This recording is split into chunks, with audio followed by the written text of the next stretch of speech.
अब आश्वासन नहीं, रोजगार दीजिए साहब। हम भी तो गांव गांव गए हैं, हमने भी तो मेहनत करी है।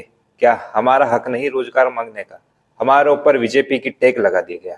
जहां पर भी हम जाते हैं हमें ये कह के बोला जाता है कि आपने बीजेपी का काम करा, बीजेपी से मदद मांगिए। ना हमारी पक्ष सुन रहा है, ना हमारी विपक्ष सुन रहा है। इंटर्नशिप के नाम पे हमारे साथ में ऐसी धोखाधड़ी क्यों की गई? जो काम इंटर्नशिप के अंदर बताया गया था उन सारे कामों को स्किप करके चुनाव प्रचार का काम क्यों कराया गया? क्या करें, हम मर जाए? या फिर कौन है उत्तरदायी? कौन हमें जवाब देगा? कोई हमें जवाब क्यों नहीं देता? अब हम क्या करेंगे?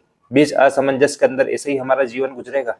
क्यों हमें रोजगार का कह के अब बेरोजगार कर दिया गया? अगर रोजगार नहीं तो लोकसभा चुनाव में बीजेपी को वोट नहीं।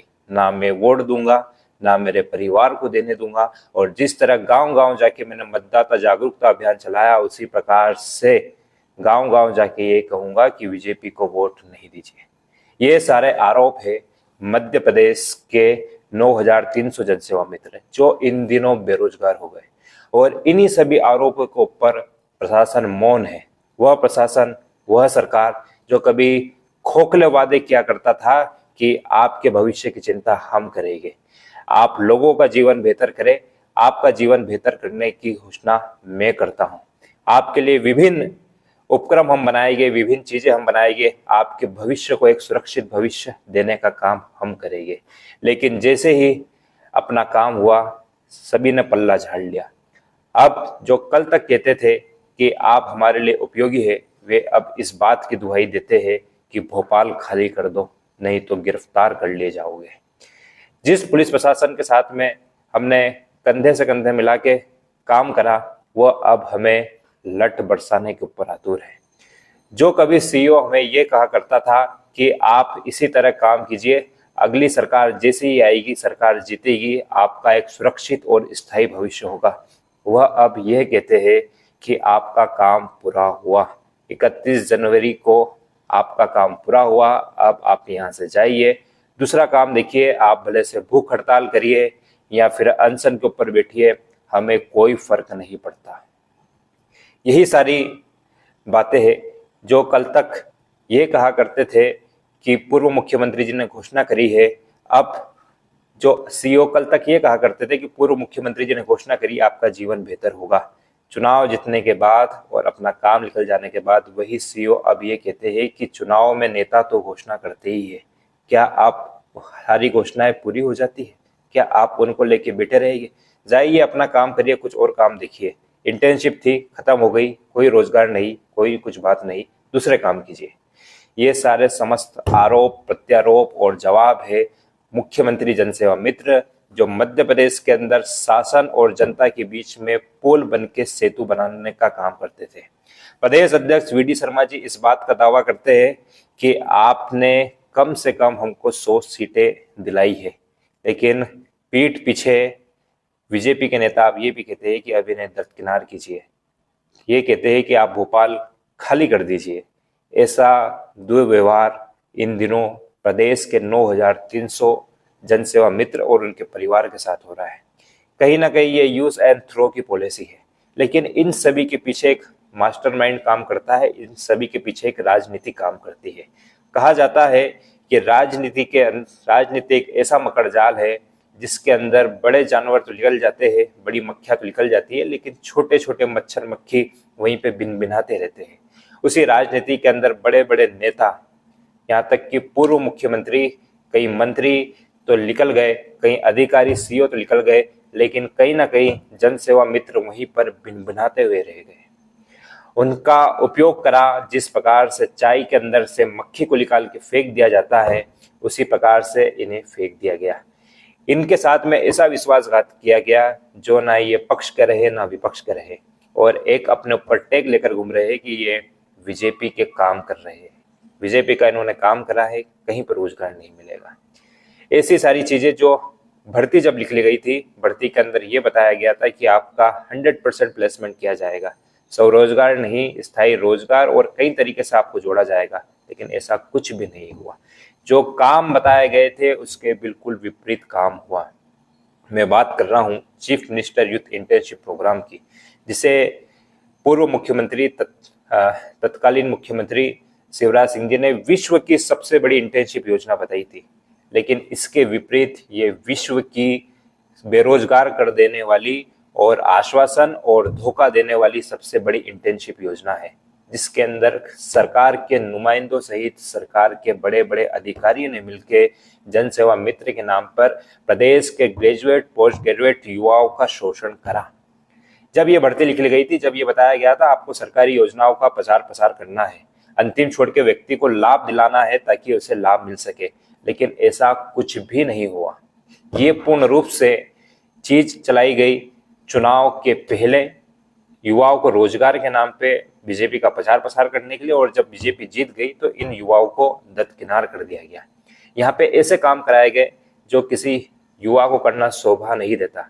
क्योंकि ये युवा मिडिल क्लास के थे, मिडिल क्लास के गरीब परिवार से आते थे, एक रोजगार की आस थी, क्योंकि प्रदेश में एक तरफ पटवारी घोटाले जैसे और 5 साल के अंदर एक बार भर्ती आना और उस भर्ती भी भ्रष्टाचार की भेंट चढ़ जाना और रोजगार नहीं मिलना, बेरोजगारी दर प्रतिदर बढ़ना से ये युवा भी परेशान थे। उनको एक आश्वासन मिला कि कहीं नहीं तो यहीं पर रोजगार मिलेगा, यहीं पर रोजगार मिलेगा तो कम से कम एक स्थायी भविष्य होगा, एक स्थायी हम काम कर सकेंगे। अधिकारियों ने भी दावे करे कि आप सरकार बनवाइए, सारी चीज होगी, युवा भी काम करने के लिए तैयार हुए, लेकिन अब उनके साथ में शोषण किया गया। मैं बताता हूँ किस प्रकार से इस पूरा इंटर्नशिप का काला सच, किस प्रकार से काम किया गया। इंटर्नशिप थी तो इसके लिए कि आपको सरकारी योजनाओं का प्रचार प्रसार करना है। जनसेवा मित्रों के ऊपर प्रत्येक जिले के अंदर एक अधिकारी काम किया करते थे, जिन्हें सीएम फेलो कहा जाता था, जो प्रत्येक ब्लॉक के अंदर अपने जिले के अंदर जनसेवा मित्रों से काम कराया करते थे। लेकिन काम ऐसा जो राजनीति से जुड़ा हुआ, पर्दे के पीछे कुछ और होता था और सामने कुछ और होता था। ये जो काम था, ये काम था चुनाव के अंदर बीजेपी की सरकार बनाने का।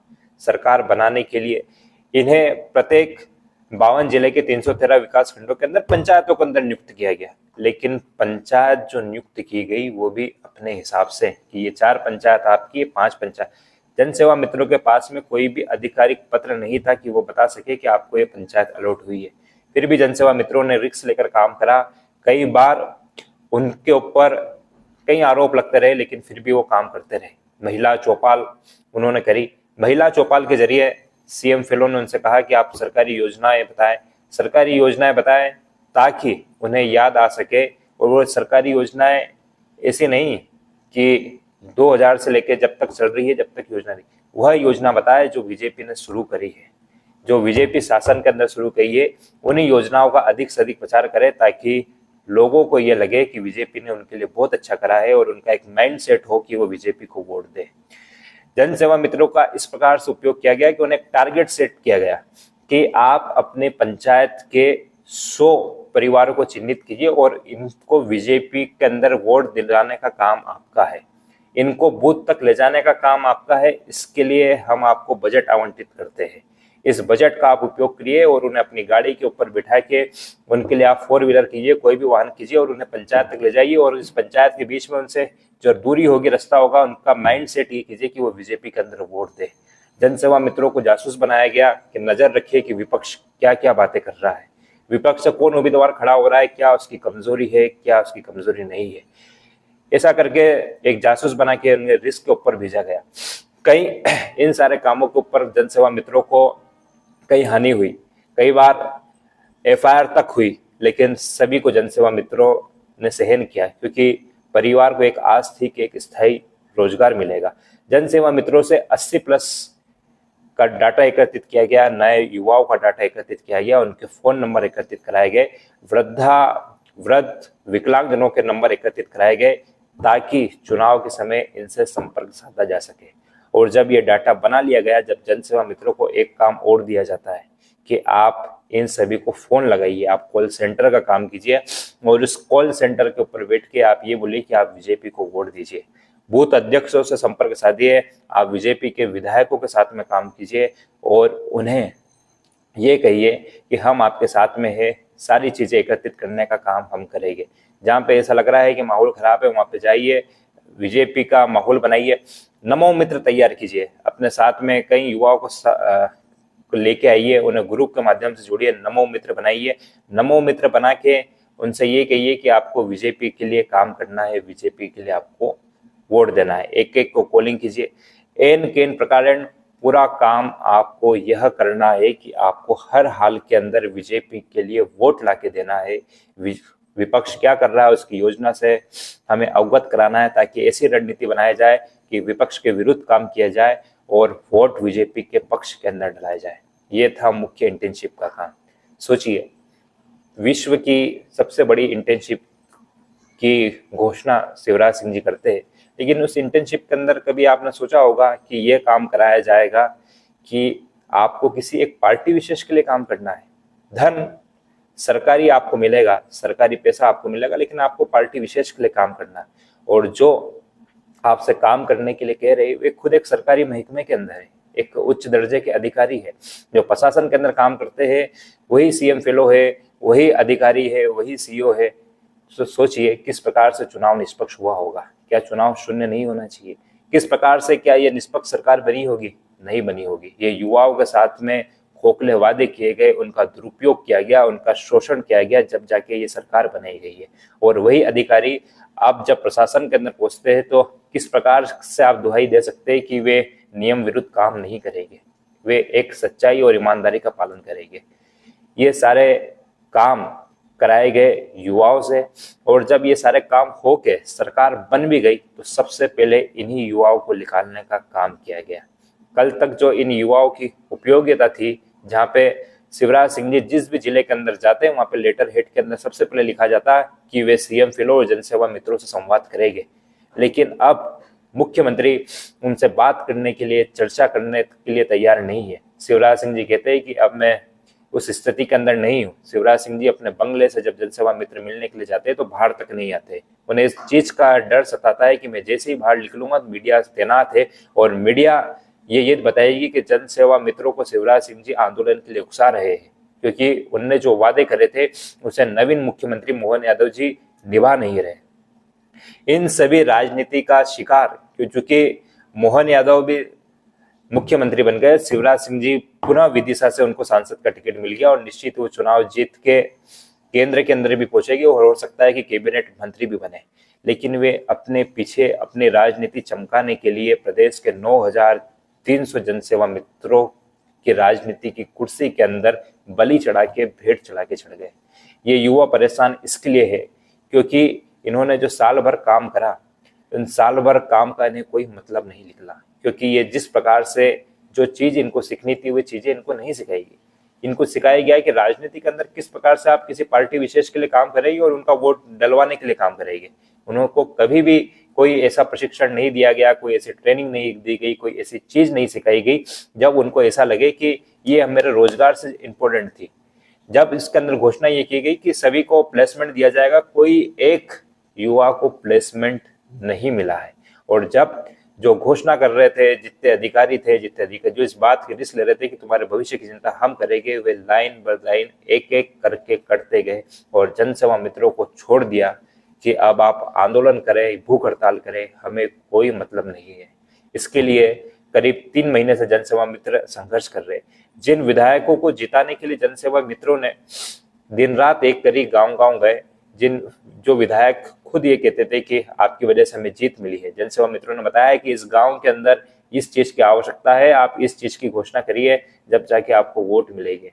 इस चीज की इस व्यक्ति से मिली है, इस फलाना व्यक्ति से मिली है, ये प्रमुख कार्यकर्ता है, ये कार्यकर्ता है। लेकिन जब जनसेवा मित्रों को बेरोजगार कर दिया गया और पूरे प्रदेश के अंदर 52 जिलों के अंदर जनसेवा मित्रों ने विधायकों को ज्ञापन दिया, लेकिन प्रदेश का एक भी विधायक ने ये नहीं कहा प्रति उत्तर के अंदर कि हमने मुख्यमंत्री जी से बात कर ली है, आपके लिए यह हुआ है, वह हुआ है। ऐसा कुछ भी नहीं हुआ। कुल मिलाकर प्रदेश के युवाओं का शोषण किया गया, यूज एंड थ्रो की पॉलिसी को अपनाया गया। ना अब मुख्यमंत्री सुनने को तैयार है, ना अधिकारी सुनने के लिए तैयार है, ना जिले के अधिकारी, ना भोपाल के अधिकारी, कोई भी नहीं। इन युवाओं ने, क्योंकि इंटर्नशिप के दौरान युवाओं से यह भी कहा गया था कि आपको और कोई दूसरा काम नहीं करना है, आपको पूर्ण रूप से ये काम करना है। इसके लिए युवाओं ने ना तो दूसरी प्रतियोगिता परीक्षा की तैयारी करी है और ना ही कई अन्य जगह रोजगार ढूंढा है। जो उम्र का जो गोल्डन पीरियड था, 1 साल उन्होंने यहाँ पर दिया और अब वो बेरोजगार हो गए। परिवार को आस थी कि अच्छा काम करेगा, अच्छी चीज करेगा, अच्छा स्थायी रोजगार मिलेगा, कहीं पे एक सुरक्षित भविष्य होगा। लेकिन ये भविष्य राजनीति की भेंट चढ़ गया। जो इंटर्नशिप विश्व की सबसे बड़ी इंटर्नशिप योजना बताई जाती थी, लर्न एवं अर्न के मॉडल के ऊपर काम करती थी, ये पूर्ण रूप से खोखली योजना है। युवाओं को के साथ में एक विश्वासघात और एक ये धोखे की योजना है कि किस प्रकार से युवाओं का हनन किया गया, शोषण किया गया, उन्हें राजनीति की भेंट चढ़ाया गया और कई युवाओं के ऊपर एफआईआर हुई, कई अपने पारिवारिक संबंध खराब हुए और जो भविष्य खराब हुआ वो तो हुआ ही हुआ। लेकिन अब युवाओं को समझ नहीं आ रहा है कि वो क्या करें। मुझे नहीं लगता कि सरकार इन जनसेवा मित्रों के बारे में कुछ भी सूद ले रही है। अगर सूद ले रही होती तो 31 जनवरी से लेके 1 महीने से ऊपर बीत जाने के बाद में मार्च तक अभी कोई सूचना जारी नहीं कर रही है, कुछ बता नहीं रही है, ना कोई प्लेसमेंट की व्यवस्था कर रही है। तो ये था एक काला सच जो मैंने आपको बताया कि किस प्रकार से झूठी घोषणाएं और झूठे वादा करके राजनीति के अंदर युवाओं का हनन किया गया, किस प्रकार से मध्य प्रदेश के अंदर 9300 जनसेवा मित्रों का शोषण किया गया और उन्हें राजनीति की भेंट चढ़ा दिया गया। धन्यवाद।